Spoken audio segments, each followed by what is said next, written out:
Captez désormais Canal 3 Bénin sur le satellite Sirius 4 à 5 degrés Est en bande KU et en DTH avec une antenne de 90 cm.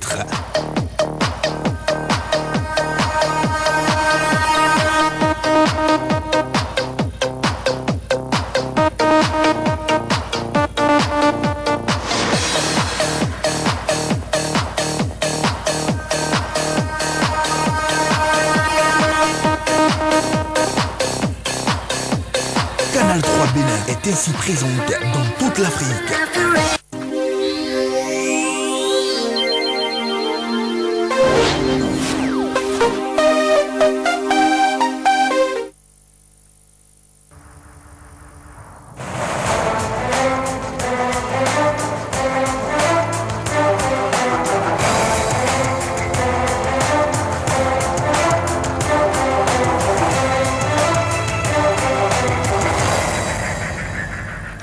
Madame, Monsieur, bonjour et bienvenue dans ce journal. Que cache le bus d'immatriculation ivoirienne qui s'est retrouvé par accident au domicile de Charles Djerepo ce week-end?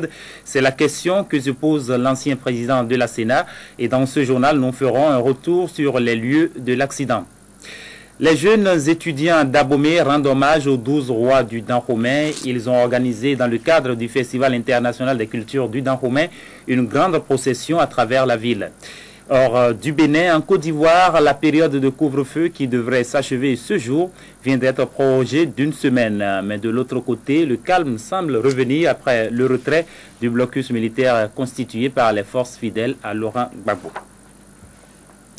À la hauteur du carrefour après le CG Godomé en direction de Cotonou, un bus de transport s'est engouffré dans la maison de Charles Djerepo dans la nuit du samedi à dimanche après avoir perdu le contrôle.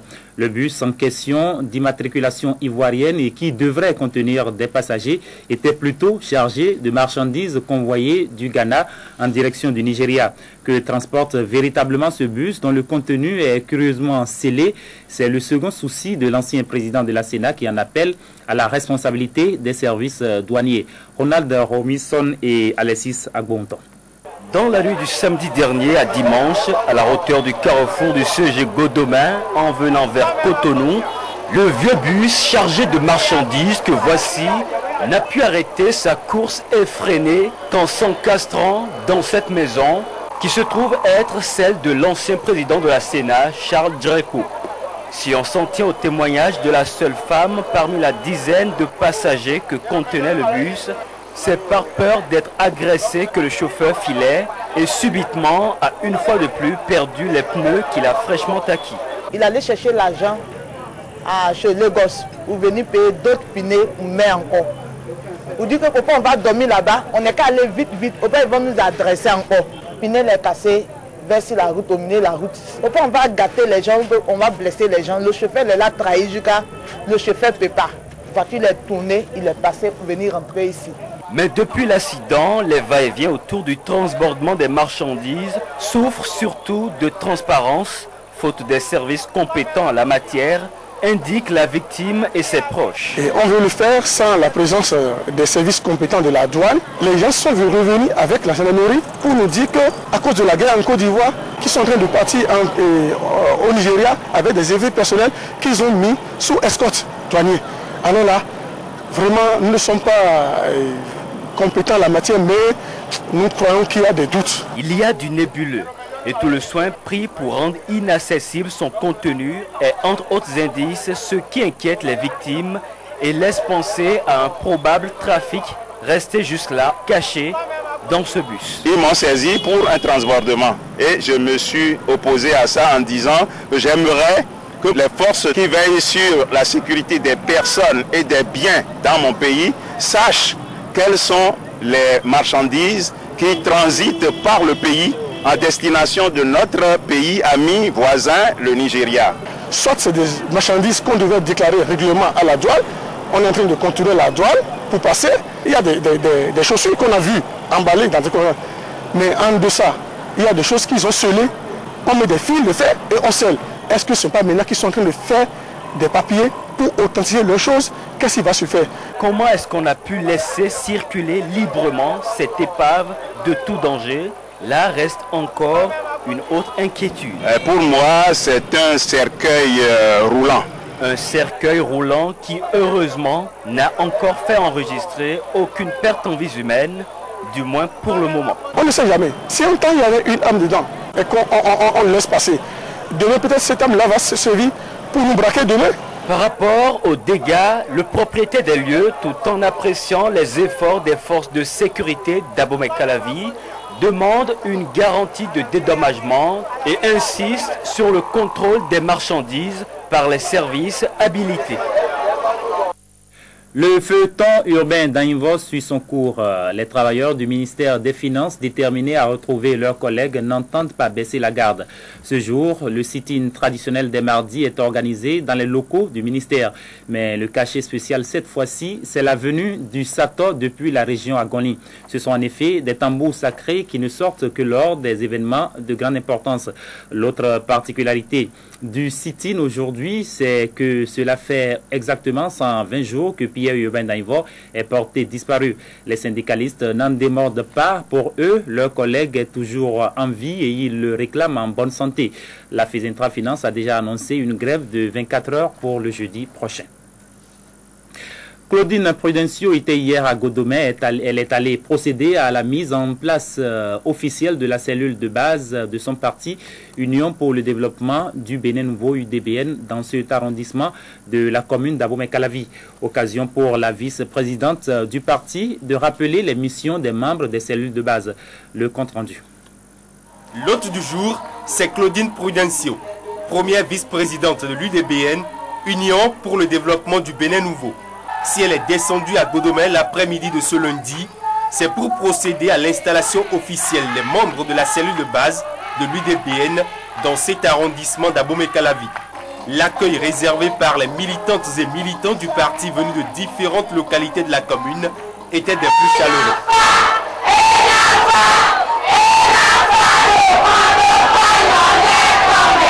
Ce sont eux, les membres des cellules de base de l'UDBN de Godomé. Désormais, ils sont investis d'une mission, développer le parti à la base. L'UDBN compte sur vous pour que les idéaux du parti puissent être connus des militants à la base. Vous avez la charge d'expliquer nos idéaux autour de vous, d'accompagner les réflexions à la base et les faire parvenir aux organes supérieurs. Nous comptons sur votre engagement et voulons que vous soyez toujours fidèles à votre volonté de servir loyalement le parti. Pour Claudine Prudencio, l'UDBN a besoin de la conviction, de l'ardeur et de la persévérance de la jeune génération pour relever ces défis. Aussi a-t-elle lancé un appel aux jeunes de Godomé. Aux jeunes, je demande de la conviction, de l'ardeur au travail et de la persévérance. Le parti compte beaucoup sur vous. Pour les femmes, mes très chères sœurs, je vous redis que nous sommes ensemble et que nous irons très loin. Claudine Prudencio n'est pas venue seule à Godomé.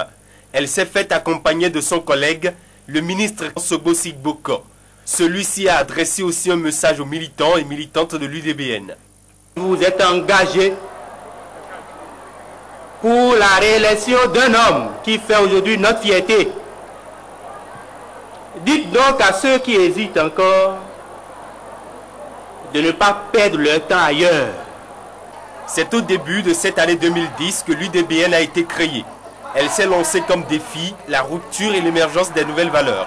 Cette cérémonie organisée à Godomé n'est qu'une étape d'un long périple lancé par le parti et qui le conduira dans les 117 communes du Bénin. Le comité de gestion des émédiants d'Abomey dénonce des campagnes de dénigrement contre le chef de l'État. Pour eux, il s'agit d'initiatives orchestrées par certains hommes politiques. Rassemblés à Abomey, ils ont donné de la voix à travers une déclaration politique. Le comité de gestion des émédiants d'Abomey a bénéficié du soutien du ministre Martial Souton. Imet Hélène Amoussou et Deumpevi. Pour ces ces émigrants d'Abomey réunis au sein du COGES-ZEM, le comité de gestion des émigrants, cette séance de formation, d'information et de sensibilisation vise à analyser la situation politique de notre pays afin de leur permettre de se fixer pour les prochaines échéances électorales. Et pour ce faire, ils ont tenu à rappeler quelques événements politiques passés. Qu'ils vous souviennent, en 1996, alors que notre pays, le Bénin, était en marche vers l'émergence et envié de toutes les nations du monde sous notre frère et papa Nicéphore Dieudonné Soglou. Les actuels dits défenseurs du peuple ont arrêté cette marche. Aujourd'hui encore, ces mêmes politiciens sont revenus. Les armes de déstabilisation et d'intoxication à la main pour nous chanter le paradis afin d'arrêter à nouveau le changement en cours incarné par le docteur Thomas Boni Yahi. Face à cette atmosphère qu'il qualifie de campagne d'intoxication, de dénigrement et de lutte acharnée contre le régime du changement, ces hommes en orange affirment. Nous, conducteurs Kassi Moto d'Abomey, nous sommes levés pour crier haut et fort qu'il est temps que nous nous levions comme un seul homme pour éviter à notre pays la mascarade. Mais le chien aboie, la caravane passe. Le président Dr Thomas Boni Yahi doit rester serein et poursuivre les œuvres de développement qui s'est bien conduire. Ces émigrants, totalement acquis à la cause du chef de l'État, viennent agrandir le cercle des partisans du docteur Boni Yahi, déjà non moins nombreux dans la ville d'Abomey. La Banque ouest-africaine de développement vole au secours des sinistrés des inondations. Ce lundi, elle a fait don de vivres et d'une enveloppe financière de 10 millions de francs CFA aux populations des communes des Agégués et de Dangbo.